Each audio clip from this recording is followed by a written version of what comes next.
O meu nome é Juslene. Gostaria de conversar com a senhora um pouquinho sobre a formação continuada que está acontecendo no nosso município nesse período de pandemia. Gostaria que a senhora se apresentasse para nós.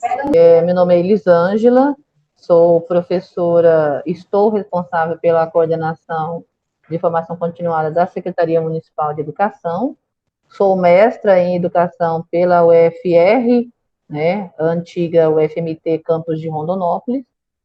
Tenho graduação em Língua Portuguesa, Letras, especialização em Língua Portuguesa e também Tecnologia da Educação. Atuo na área da formação desde 2011, primeiro como formadora tecnológica, na implementação do núcleo tecnológico do município de Jaciara. Trabalhei como professora formadora e coordenadora durante 5 anos, e também como professora educomunicadora, né, tanto na Escola Municipal Magda Ivana, quanto na Escola Estadual, antigamente na Escola Antônio Ferreira Sobrinho, e atualmente na Escola Arthur Ramos. Eu já trabalho nessa formação, na área da formação desde 2011, inclusive o meu mestrado foi focado na linha de pesquisa de formação docente de políticas públicas. Ótimo. Então, no município, a senhora está nessa função desde 2011? Eu estava, aí eu afastei para o mestrado, né? Quando eu retornei para o mestrado, eu fui para a escola trabalhar com o projeto de comunicação, e esse ano estou retornando para a formação na secretaria. Ah, tá. Então, a senhora retornou este ano, né? E Sim. quais são os maiores desafios na formação continuada esse ano, de 2021?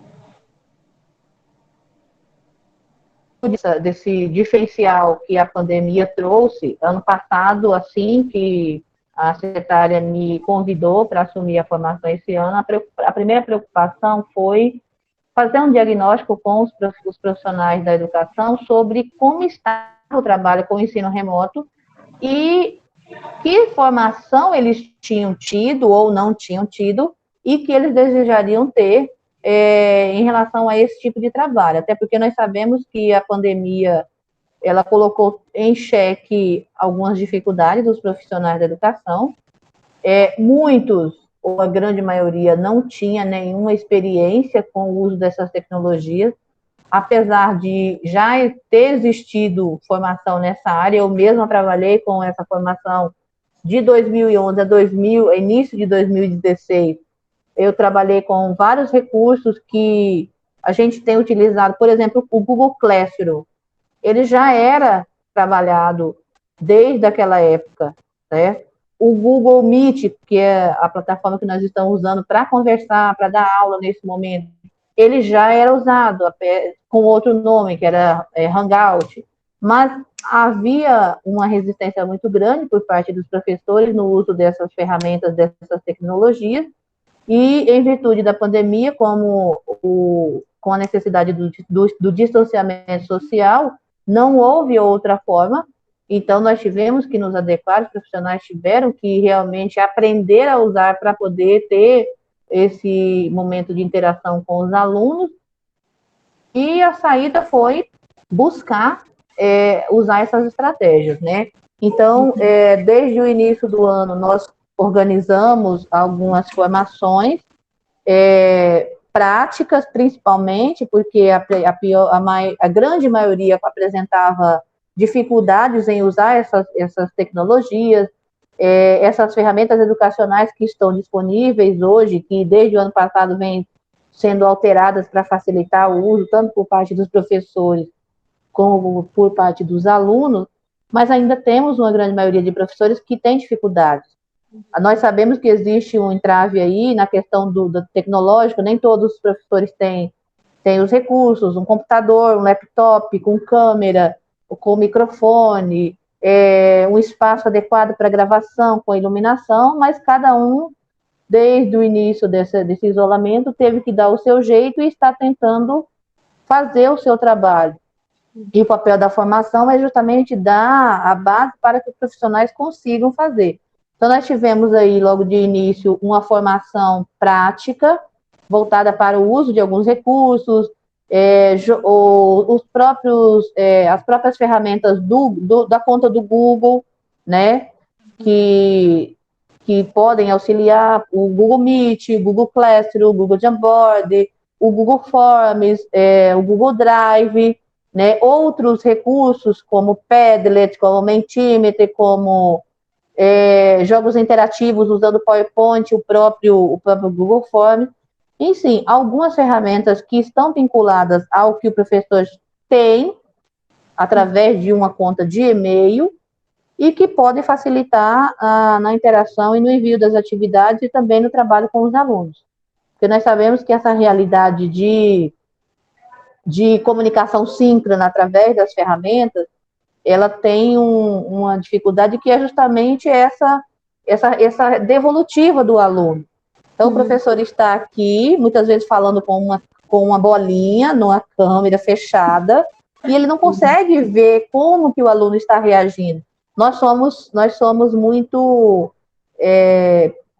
emocionais, nós precisamos dessa reação, e quando falta esse contato, fica como se o nosso processo de aprendizagem, de ensino-aprendizagem, ele ficasse com um bloqueio.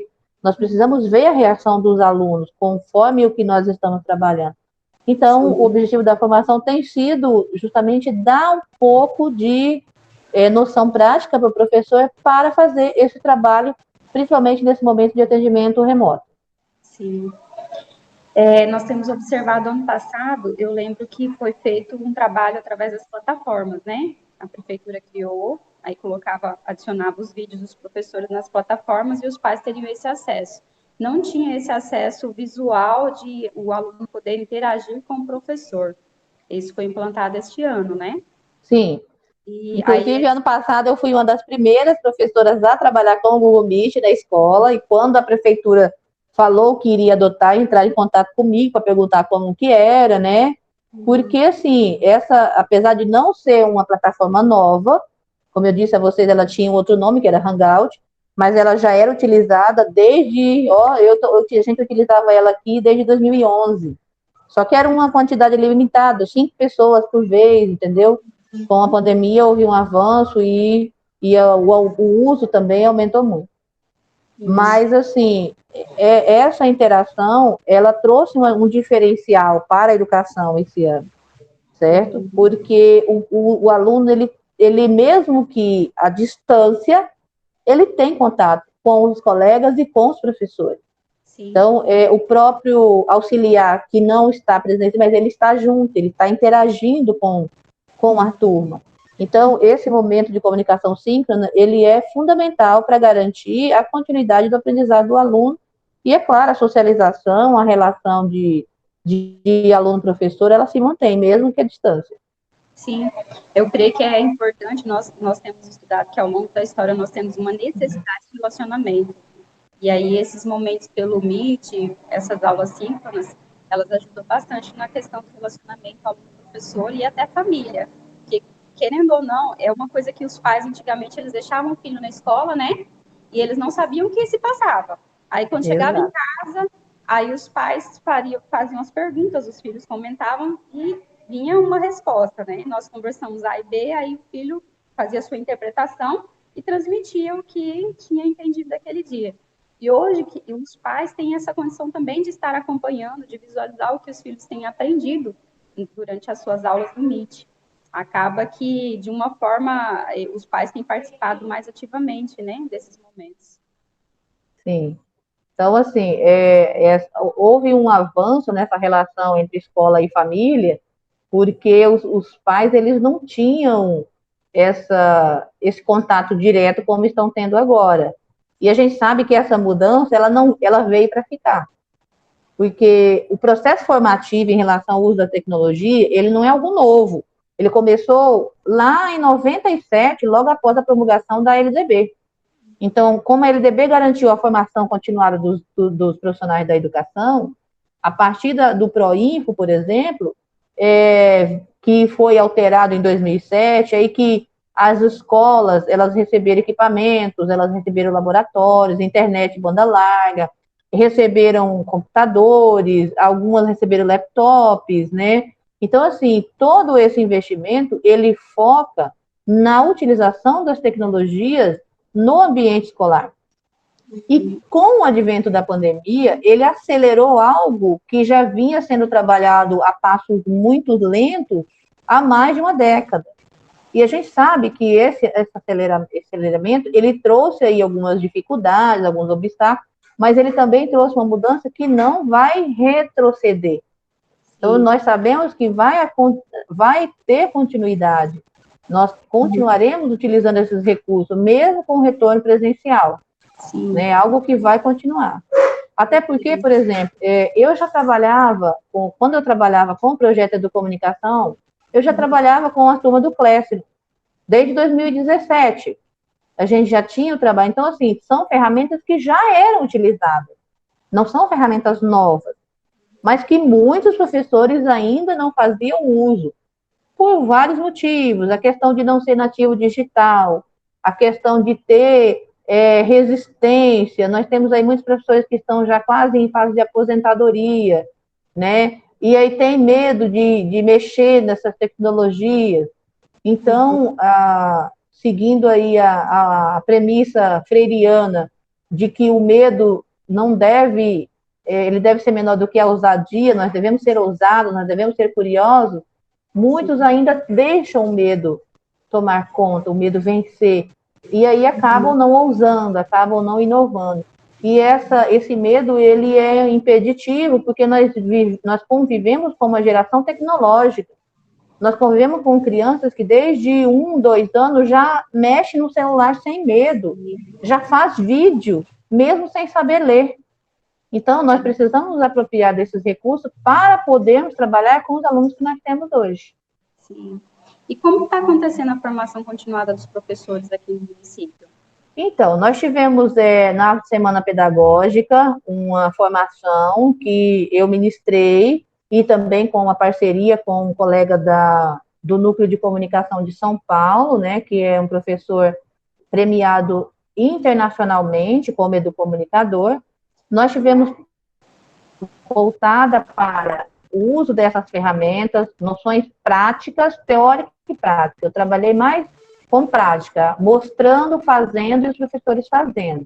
Então, nós fizemos aí confecção de jogos interativos usando o Google Forms, uso de quadros virtuais, do Jamboard e do Padlet, uso de documentos com hiperlink, documentos interativos, compartilhamento de documentos, criação de atividades com teste, atividades com rubrica, devolutiva das atividades para os alunos, por algumas ferramentas que nós trabalhamos. No decorrer desse primeiro semestre, nós também tivemos algumas lives, alguns momentos de discussão teórica com os formadores do Aprende Brasil Digital, que é o sistema que a prefeitura paga, o sistema apostilado, e aí dentro desse sistema apostilado nós temos uma plataforma digital, que vem com toda uma formação teórica também, e aí nós ainda teremos, nos próximos dias, mais uma formação sobre gravação de vídeo, né, uma ferramenta de gravação de vídeo, porque nós vimos, assim, muitos professores utilizam um sistema para gravar, mas às vezes ele não conhece, então nós vamos mostrar algumas formas. Até, por exemplo, nós ainda temos professores que são muito tímidos em relação a aparecer diante das câmeras, né? Aí alguns ainda não gravam vídeos, então a gente está organizando para trabalhar com animação de avatar, né? O próprio uso do PowerPoint como gravação de vídeo, usando o movimento das mãos, e algumas ferramentas assim para ajudar a aprimorar modelos diferenciados de vídeos para ser enviado para os alunos. E aí nós também teremos mais um momento de formação voltada para o uso da plataforma do Aprende Brasil Digital, porque lá também tem um sistema de sala de aula virtual, onde o professor pode gravar as aulas, né? Nós também vamos reunir. E no segundo semestre, aí nós já teremos algumas formações mais específicas dentro do ambiente virtual do MEC, vinculado à prefeitura. Aí nós teremos a formação voltada para os auxiliares de educação infantil, professores que estão na prática conforme a área que atua. gestores, técnicos de laboratório, técnicos administrativos, até para os motoristas, porque nós temos aí essa previsão do retorno presencial e nós precisamos trabalhar com algumas medidas de biossegurança, o cuidado da questão da manutenção do distanciamento, mesmo com o retorno, né? Nós sabemos aí que o Jaciara está se destacando na questão da vacinação, é uma das primeiras cidades de Mato Grosso a começar a vacinar os profissionais da educação. Uhum.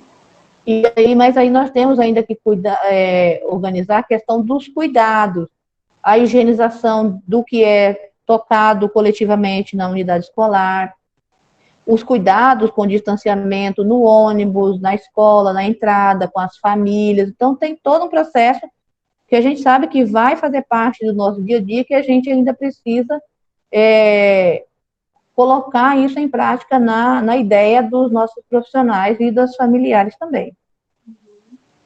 Algumas perguntas que eu tinha para fazer, a senhora já foi respondendo, graças a Deus, eu falei que, olha, já está indo na ordem.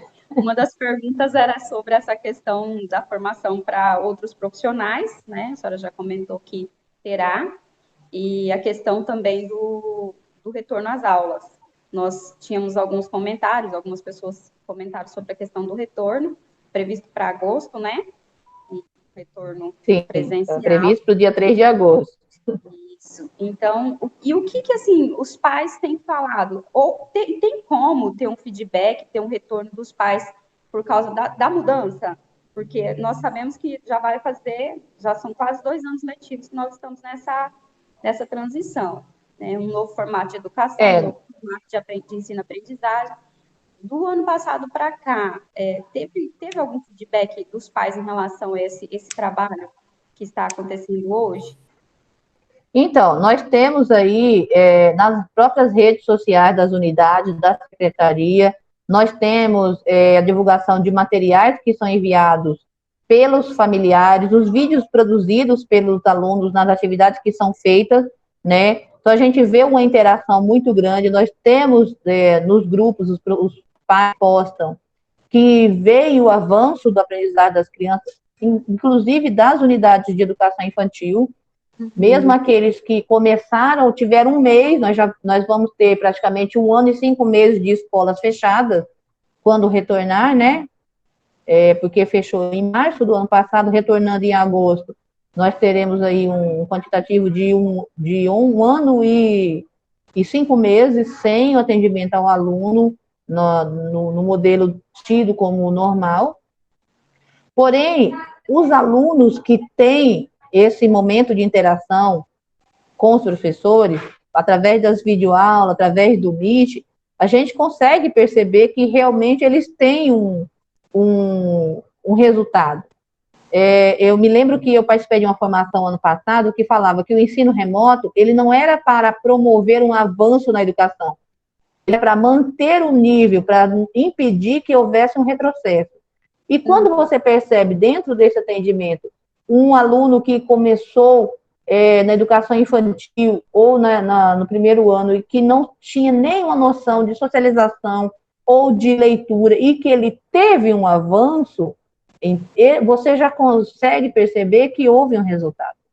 Então, nós temos, sim, vários resultados positivos, mas também nós sabemos que há uma dicotomia, nós temos alunos que não têm acesso à internet, nós temos alunos que só têm acesso à apostila e que não têm uma orientação, os pais não têm um conhecimento para ajudar, então esses alunos estão num processo, assim, parados, muitos deles, mas a gente tem feito o possível e o impossível para manter esse diálogo e esse processo de aprendizagem dos nossos alunos. A formação, ela é crucial para isso, porque nós sabemos que a nossa profissão, ela é uma profissão muito desafiadora, é uma profissão que exige um aprendizado constante. Se nós nos pautarmos nos próprios pilares da educação, nós vamos ver que aprender a ensinar, aprender a ser, são fases que vão permanecer sempre no nosso dia a dia. Então, nós temos que aceitar que nós estaremos em processo formativo constante. Sim. Nós somos seres em processo de aprendizagem. E nós estaremos sempre buscando melhorar os nossos alunos do mesmo jeito.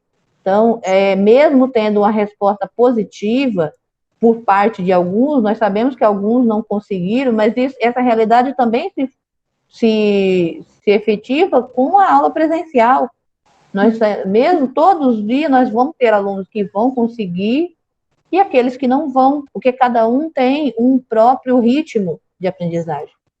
Então, a nossa expectativa é que no retorno presencial, seja ele híbrido, ou seja ainda presencial e não presencial, que a gente consiga auxiliar aqueles, principalmente aqueles que ainda não conseguiram alcançar as habilidades, as competências que são previstas pela BNCC, e a própria prática de retorno, ela é algo que vai ser gradual, né? Mas essa mudança, ela é uma mudança que vai permanecer por um bom tempo, porque, infelizmente, o vírus, ele vai permanecer no nosso meio e nós temos que manter o cuidado.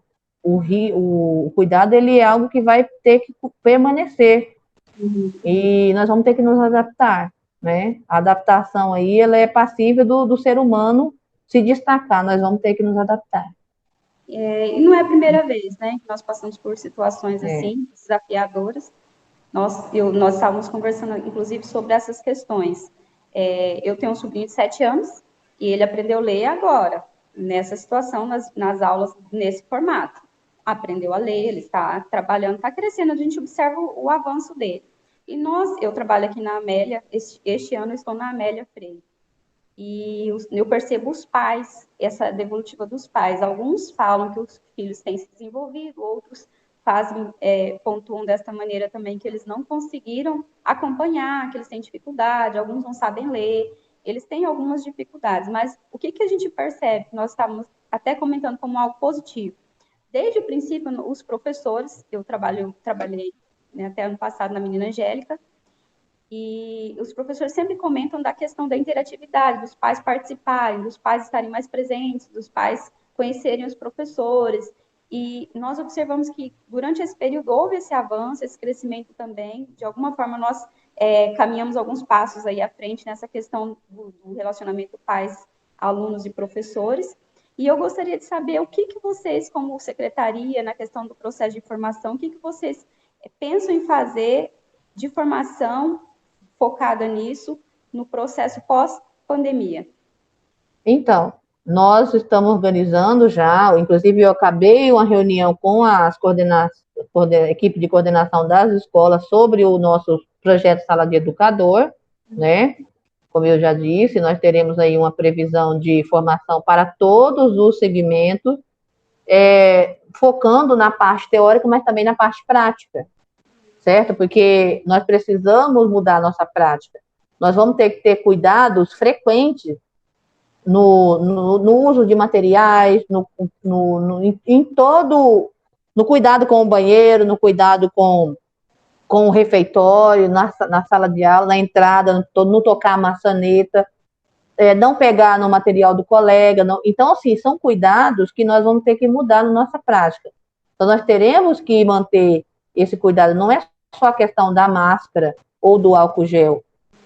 É esse cuidado cotidiano. Mesmo a gente sendo vacinado, o vírus pode estar aí. Eu posso não pegar, mas eu posso transmitir, entendeu? Então, tem todo um processo que precisa ser feito para conscientizar os profissionais da educação e a comunidade escolar no cuidado com essa doença, certo? E essa mudança, como eu já tinha dito, ela é algo que vai permanecer. Nós ainda continuaremos tendo que utilizar a tecnologia, nós vamos ter que, por um bom tempo ainda, usar esses recursos para complementar esse currículo contínuo do que o aluno não alcançou, porque as horas presenciais ainda não vão ser suficientes para isso. Nós teremos alunos com comorbidades que não vão poder ir para a escola, ou professores que também não vão poder, mesmo com retorno presencial. que terão que ter esse atendimento diferenciado. Então, é toda uma problemática que vai servir como ponte de organização para a formação. Nós teremos que pensar como que nós vamos proceder. E muitas vezes nós temos até que criar teorias, né? Porque quando a gente parte do estudo teórico, nós estamos vivendo uma situação que é quase que inédita na nossa história. Então, nós teremos que criar possibilidades. Assim como os próprios cientistas vêm estudando as intercorrências dessa doença desde o início, lá no final de 2019, nós, enquanto educadores, nós também estamos vivendo uma situação diferenciada. E nós estaremos aí colhendo os frutos dessa situação por um bom tempo. Então, é algo que vai estar sendo constante. Essa necessidade formativa, nós estamos nos desafiando todo dia, pensando o que é que nós precisamos estudar, o que é que nós precisamos aprender para continuarmos o nosso trabalho. Então, nós estamos, assim, pensando e tentando organizar para que a formação realmente dê ao profissional de educação a diretriz que ele precisa para continuar trabalhando. Amém. Eu quero agradecer a professora pela disponibilidade de participar conosco, né, desse momento, fazer esse trabalho, de informar, esse trabalho de políticas públicas, falando sobre o novo método de formação, algo que nós já sabemos que isso iria acontecer. Se nós assistimos filmes, tem até um desenho antigo que passava que era do futuro. Eu acho que é bem antigo esse desenho, mas lá já passava muito. Os Jetsons, né? Isso, eu gostava dele. E ele falava sobre isso, sobre algumas coisas. A gente achava que ia demorar muito, né, para chegar nessa condição. E de uma maneira ou de outra, nós acabamos agora dando alguns passos bem acelerados. Nós entramos numa corrida, tivemos que amadurecer bastante em relação à tecnologia, e isso tem nos ajudado também, em todos os aspectos. E eu quero agradecer a professora pela disponibilidade de responder, de gravar esse vídeo conosco para o trabalho. E agradecer também por tudo que tem se pensado em relação ao município, em formação dos profissionais. Eu sou tia, sou profissional da educação, e a gente percebe que, de alguma forma, há uma preocupação. E isso é importante, essa preocupação, esses pensamentos, como fazer da melhor maneira de implantar. E nós vemos que Jaciara, graças a Deus, tem caminhado, nós temos visto o retorno, e nós temos crescido. Nós esperamos que logo mais nós possamos voltar ao novo normal, né? Que a gente sabe que nunca mais vai ser da mesma maneira. Ao novo normal, mas de maneira mais madura. Com certeza. A gente tem que tomar algumas lições, né? A natureza, o mundo, ele tem dado uma resposta. Toda essa pandemia, ela é uma resposta. E nós temos que analisar. Tem faltado muita empatia, muito amor ao próximo, muito se colocar no lugar do outro. Isso nós precisamos rever. Nós temos vivido momentos aí em que nós temos perdido colegas, familiares. A cada dia, esses números, eles se tornam nomes, eles se tornam rostos próximos. E nós precisamos ter esse cuidado. Então, sempre olhar com o olhar do outro, o que eu posso fazer para que não aconteça com o outro aquilo que eu não quero para mim, certo? Então, essa é a nossa preocupação, ajudar na formação, porque a formação ela é importante para isso, ela nos traz novos direcionamentos, ela nos abre caminhos para uma prática diferenciada. Então, o que eu puder contribuir, essa é a função que eu assumi quando aceitei o desafio de retornar à formação continuada na secretaria. Falei isso para a secretária, se eu não puder contribuir, eu não fico, certo? Então, é um desafio constante. A gente sabe que é cansativo para os professores, está sendo uma realidade muito diferenciada e que mexe com o emocional, né? Mas nós somos seres guerreiros. Nós assumimos uma profissão que ela é desafio todo dia. E eu tenho certeza que nós vamos dar conta. Isso. Já estamos, né? Sim, com certeza. E eu creio que nós conseguiremos alcançar o nosso objetivo. Parabéns, professora, por todo o trabalho desenvolvido até aqui.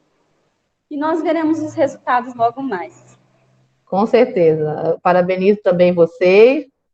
Participei da live de abertura do curso de vocês, foi uma honra. E o que precisar, o que eu estiver possível contribuir com vocês, estou à disposição.